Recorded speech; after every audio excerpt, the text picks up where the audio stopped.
It is the most advanced and most expensive aircraft in world history. It became a legend before it even rolled off the production line. With its state-of-the-art technology and shrouded by a mantle of stealth, it can go into harm's way, deliver 40,000 pounds of conventional or nuclear bombs, and is almost undetectable by any radar. For years, this awesome deliverer of death has been shrouded under a cloak of secrecy. It is the B-2 stealth bomber. In the final year of the 20th century, the flying wing had come of age and gone into battle. But nearly 100 years earlier, men had dreamed that the flying wing was the future of flight and the future of war.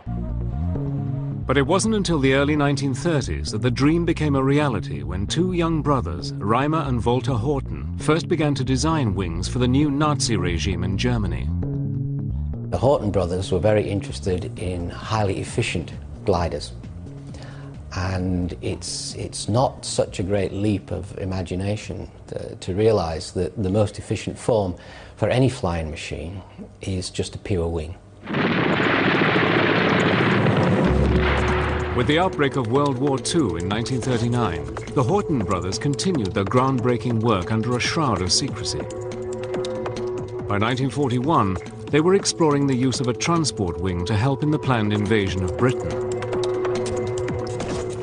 At the same time, another German, Alexander Lippisch, was working on his own wing design when in late 1941 his Me-163 Comet crossed the 600-mile-per-hour barrier for the first time. The potential of rocket power, combined with a flying wing design, would change aviation history. Meanwhile, the Horten brothers had gone down another path. By 1942, they were working on a 61-feet wingspan aircraft called the HO-9. It would be powered by the Junkers turbojet engine that would be fitted to the Me-262. The Horten number 9 was the pinnacle of the brothers' development of the flying wing. And the prototype achieved a speed of something like 500 miles an hour. They had clearly demonstrated that you could build a vehicle with jet engines, that you could fly it, that it had very high speed potential, and so they had really validated the concept. Another of Reimer Horten's designs was the HO-229. Built of wood and with its engines housed in the wings with their exhausts vented on the top of the wing, this aircraft would have been extremely difficult to detect. Also, if it could have flown, it would have had a top speed of 620 miles per hour, the fastest aircraft in World War II.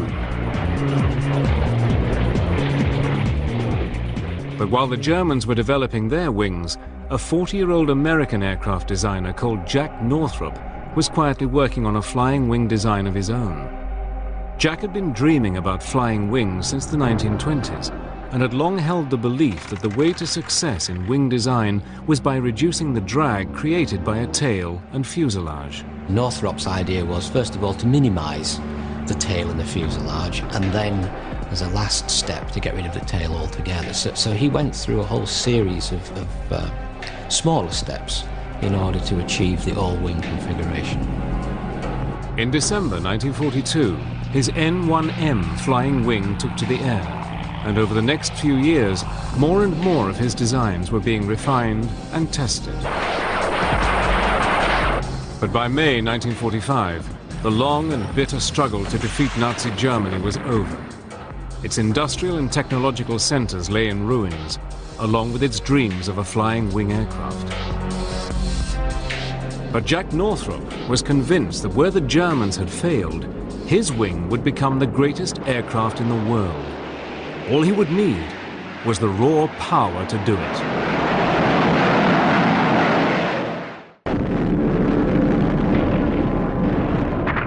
May 1945. Nazi Germany was smashed into submission, and with it went its hopes and dreams of building a flying wing aircraft.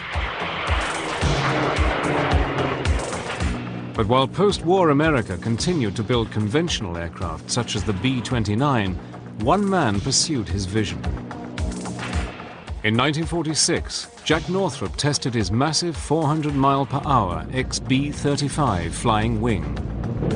Powered by 4 turboprop engines, this aircraft was seen by some as the bomber of the future. This was where Northrop's vision really started to take shape, because the XB-35 had a wingspan of about 60 meters. This is a big airplane, even by today's standards. Its problem was that whilst its top speed was about 400 miles an hour, its speed in long-range cruise was only 185 miles an hour. Northrop met this challenge when in 1947 he introduced his new YB-49. Powered by 8 Allison jet engines, this 172-feet wingspan Goliath was capable of flying at over 500 miles per hour at a ceiling of 40,000 feet. Jack Northrop had taken the American flying wing off the design boards and into the air. Now a preview of the flying wing transport of tomorrow. Jack Northrop's vision for his flying wing was not just as a bomber. He also saw it as a passenger aircraft. Because the wing could carry far greater loads than conventional aircraft, his airliner would be capable of carrying 80 passengers with an observation lounge and an ability to fly across America in 4 hours. But the YB-49's days were numbered. Although years ahead of its time, it was incredibly difficult to fly, and without computers to help control it, the US Air Force felt that as a bomber, it was too unstable and dangerous. In late 1949, and in an unprecedented decision, the US government ordered that all Northrop's YB-49s were to be destroyed. The flying wing looked destined to be confined to just a footnote in history. From the Air Force's point of view, I don't think you could quibble with the decision they made on the day, given the vehicles that were on the table in front of them. But the destruction of the first flying wing came at a perilous time in history. Relationships between East and West were rapidly deteriorating, and the Cold War was heating up. The world was entering a new era of nuclear power and nuclear testing. The Soviet Union had built up a huge arsenal of weapons, and the West responded. In a policy that was known as MAD, mutually assured destruction, the heavy bomber was seen as the first line of attack. SAC, Strategic Air Command, put into place a global system called Operation Chrome Dome, in which massive B-52s would constantly patrol the Earth, ready at a moment's notice to fly to any target deep within the Soviet Union and attack. But SAC was also alarmed at the Soviet Union's new improved radar and SAMs, surface-to-air missiles. SAC was determined not to let its giant B-52 bomber fleet become sitting targets for the Soviet Union. It became apparent that any bomber aircraft that had to penetrate Soviet airspace was going to have to run a layered gauntlet of air defense missiles that could shoot down aircraft no matter how high or how low they were flying. The only way to evade Soviet air defense missiles was to fly so high that you're never going to hit a target with your bomb. What the US needed was an aircraft that could evade the Soviet defense system, fly to its target, deliver its weapons, and bring its crew safely home, all under the cloak of invisibility. But to do this meant a complete rethink on designing and constructing aircraft. Every aircraft has what is called its radar cross-section. When an electromagnetic radar beam hits an aircraft, it bounces off anything that is large or pronounced, such as engines, straight wings, or cockpits. The radar operator sees all this information coming back and can determine the size, height, and direction of an aircraft. This is known as the aircraft's radar signature. But if you can deny this information to the enemy's radar, then the plane will become almost invisible. The mantle that will shroud the aircraft from its pursuers has a new name: stealth. During the mid-1970s, the US government put out a top-secret tender to selected aircraft manufacturers. Their objective was to come up with a feasible design for an advanced technology bomber, capable of long-range, high payload, and low observability. By some strange irony, the winner was Northrop's. 30 years after seeing the destruction of their fleet of YB-49s, Northrop's were back in the flying wing business. During the early 1980s, Northrop worked on designs for their stealthy bomber. The entire project was buried deep within the highly classified and ultra-secret Black Program. At the time, the US Black Program was so secret that even those who knew about it were forbidden from ever acknowledging its existence. Even Congress was denied the knowledge of what or where money was being spent. The Soviet Union was carefully examining things like American technical journals and the American defense budget so that they would know what threats they'd have to deal with in the upcoming years. And in order not to have this very nifty new bit of stealth technology apparent to the Soviets just by picking up the annual published defense budget, they had to make it what's called a black program. With costs rising higher and higher, Northrop and its partners worked against the clock. Originally, the contract had been clear in its requirement: build a heavy bomber that could never be seen by enemy radar. The solution, like the aircraft they were developing, seemed impossible.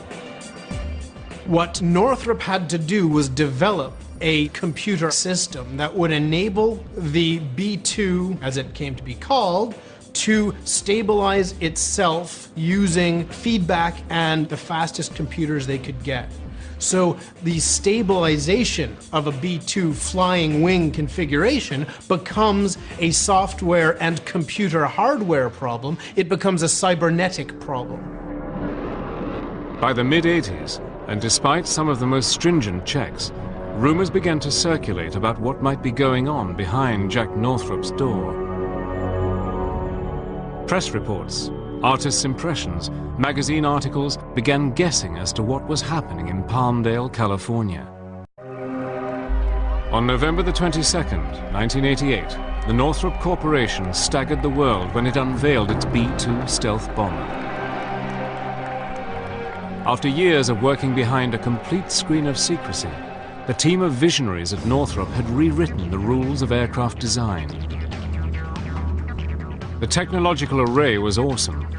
With over 130 onboard computers controlling every element of the aircraft, the B-2 was light years ahead of anything yet built. A variety of techniques were combined to make this aircraft almost invisible to radar. Its smooth surface and shape consists of curves, yet they are not consistently identical. The aircraft appears to continually change shape from whatever angle it is viewed, thereby confusing the radar, and whatever beams lock onto it are either reflected into outer space or are reduced and dissipated. Coated with RAM, radar-absorbent materials such as carbon fiber composites and top-secret reflective paint further reduces its detection from the enemy. Finally, its electronic countermeasures, such as jamming an enemy's radar, makes this aircraft almost undetectable. In fact, the B-2's radar cross-section is 1,000 times less than that of the B-52. If you take a really big aircraft but make it essentially really flat, then when radar looks at it, instead of seeing a big round thing flying towards them, it'll just have a sort of pancake. It's like seeing the edge of a knife. When the B-2 made its maiden flight on July the 17th, 1989, it flew every bit as good as it looked. The B-2 has a 172-foot wingspan, is 69 feet long and 17 feet high, weighing in at nearly 154,000 pounds empty, and 375,000 loaded, it is a monster. Approximately 80% of its structure is made of carbon fiber composite, lighter than aluminium, stronger than steel. Its 4 low-noise General Electric F118 engines each provide almost 19,000 pounds of thrust. They have special exhaust vents on the top of the wings, which, when its hot gases are mixed with cooler air, make it almost undetectable to heat-seeking sounds. With a top speed of about 680 miles per hour and a service ceiling of 50,000 feet, this massive aircraft can also fly approximately 6,000 miles without refueling. No target anywhere in the world is safe from its weapons. And the amount of weapons it can carry is awesome. 40,000 pounds of conventional, laser-guided, or nuclear bombs and missiles. The airplane can carry a variety of weapons, almost anything in the Air Force inventory. Our primary weapons, though, are the guided munitions. Our bread and butter is the GPS-aided JDAM, the Joint Direct Attack Munition. We can carry that in several flavors. The 2,000 pound is the most common. We do have the 5,000 pound GPS-aided munition. We have a few of those left, and we're getting some more. And we can carry some standoff guided munitions, the Joint Standoff Weapon, the JSOW. By the 1990s, the top secret B-2 began to enter service, but it would take on a completely different role than planned as an answer to Soviet aggression. The Soviet Union finally crumbled in December 1991, and with the collapse of the Iron Curtain, the new B-2 had an uncertain future. Originally, 132 B-2s were to have been built, but Congress wanted cutbacks, and with the B-2 costing almost $2 billion each, something had to go. It was decided that only 21 B-2s would be built. The B-2 is designed to penetrate the airspace of the Soviet Union undetected. Once the Soviet Union is no longer there, you don't need a big fleet of bombers designed to deliver nuclear weapons to a state that doesn't exist anymore. As the B-2s began to come off the production line, with them came a new breed of aviator. Based at Whiteman Air Force Base in Missouri, the B-2 squadrons became home and schoolhouse for all crews who would fly the very latest in bomber technology. But the first hurdle many must cross is the initial impression of this secret aircraft. Just the shape of the airframe, the glass cockpit, the displays, and the amazing contributions that some very smart engineers made to make that plane possible. And just looking at it fly was pretty amazing.